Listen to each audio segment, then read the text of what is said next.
જી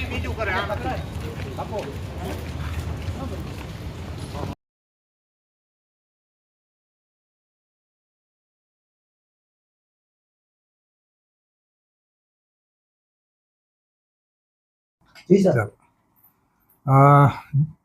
જામનગર જિલ્લાના police station વિસ્તારોની અંદર અવારનવાર થતી ઘરફોડ ચોરી અનુસંધાને માનનીય રેન્જ આઈજીપી શ્રી અશોકકુમાર યાદવ સાહેબ દ્વારા એલસીબીની ટીમો તેમજ જિલ્લાના પોલીસ સ્ટેશનને અવારનવાર ઘરફોડ ચોરીઓ ડિટેક્ટ કરવા માટે સૂચના કરવામાં આવતી હોય છે.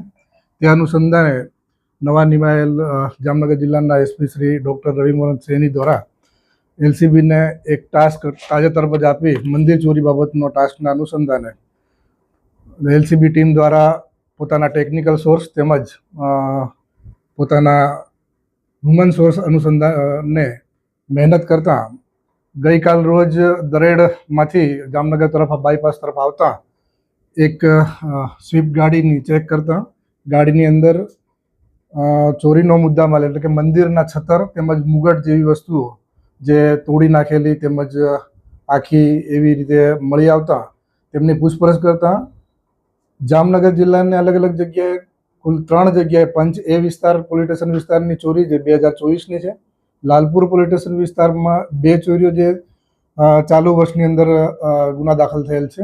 તે ઉપરાંત દેવભૂમિ દ્વારકાની અંદર ભાણોળ ખાતે તેમજ ભાયાવદરની અંદર પણ 2 ચોરીઓ કરીને કબૂલાત કરેલ છે. આ તમામનો મોટાભાગનો મુદ્દામાલ પોલીસ દ્વારા રિકવર કરવામાં આવેલ છે.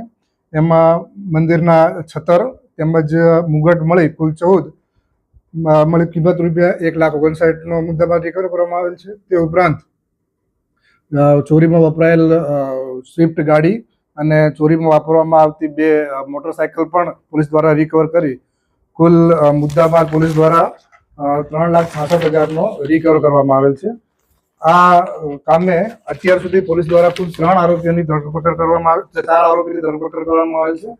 4ના નામ છે નાથાભાઈ વીરાભાઈ ખરા, રવિભાઈ વીરાભાઈ ખરા, ખોડાભાઈ ભરતભાઈ ખરા, ખીમાભાઈ પુંજાભાઈ રાઠોડ અને પકડવાના બાકી એવા નાથાભાઈ હીરાભાઈ સાગઠિયા. આ કામગીરીની અંદર એલસીબી પીઆઈ વીએમ લગારિયા તેમજ સાથે જ તેમની ટીમના પીએસઆઈ સીએમ કાંટેલિયા, પીએન મોરી તેમજ એલસીબીનો સ્ટાફ ભયપાલસિંહ, અજયભાઈ વિરડા અને સુમિતભાઈ સિયા અને કૃપાલસિંહ જાડેજા નાઓએ સખત મહેનત કરી આ અભિનંદનને પાત્ર કામ કરેલ છે. અને આ મંદિર ચોરીને સ્પેશિયલ ટાર્ગેટ બનાવવા ટીમને ધરપકડ કરવામાં આવેલ છે. અને હાલ આ લોકોને પૂછપરછ ચાલુ છે. ભવિષ્યમાં પણ આ સિવાય અન્ય કોઈ હકીકત જણાશે તો તે બાબતે પણ આ લોકો વિરુદ્ધમાં કાર્યવાહી કરવામાં આવશે. આ લોકોનો ઇતિહાસ જોતા અત્યાર સુધી કોઈ પણ જગ્યાએ એમની ધરપકડ થયેલ નથી, એટલે પૂર્વ ઇતિહાસ નથી. પરંતુ આ છેલ્લા 1.5-2 વર્ષથી ચોરી કરે છે. આ પ્રથમવાર પોલીસ દ્વારા સારો એવો સોર્સ મેળવીને કાર્યવાહી કરીને આ લોકોની ધરપકડ કરવામાં આવેલ છે.